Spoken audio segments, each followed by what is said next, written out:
अंतकरणातली जर भूमिका वाईट असती एवढं कार्य घडलं नसतं. तुमच्याकडून जे 2 रुपये नेतो कथेचे किंवा मागून नेलेले पैसे कमीत कमी 32 लाखाचं काम झाले महाराज. मी जगतो केवळ समाजासाठी, समाजातल्या घटकासाठी, प्रत्येकासाठी मी रडतो महाराज. एखाद्याला दुःख झालं तर त्या दुःखामध्ये समाविष्ट होतो. मी जगतो तरी कोणासाठी? एका दुःखी असलेल्या परिवाराला जाऊन प्रत्येक वेळेला भेट देतो.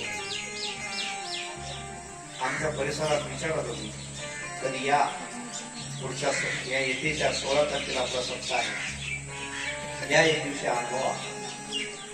कोणासाठी जगतात महाराज?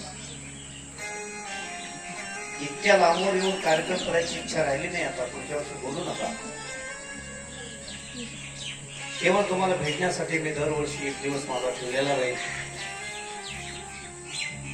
पण जगतो केवळ मी आपण आपल्या या समाजासाठी, केवळ गोरगरिबासाठी. मोठ्याला पैशानं माणूस पैशानं जगतो, पण मी केवळ आपल्या प्रेमासाठी जगतोय. म्हणून प्रत्येकाने फक्त काही देऊ नका. मी 7 दिवस तुम्हाला कधी काय मागितलं, मागणार सुद्धा नाही मी.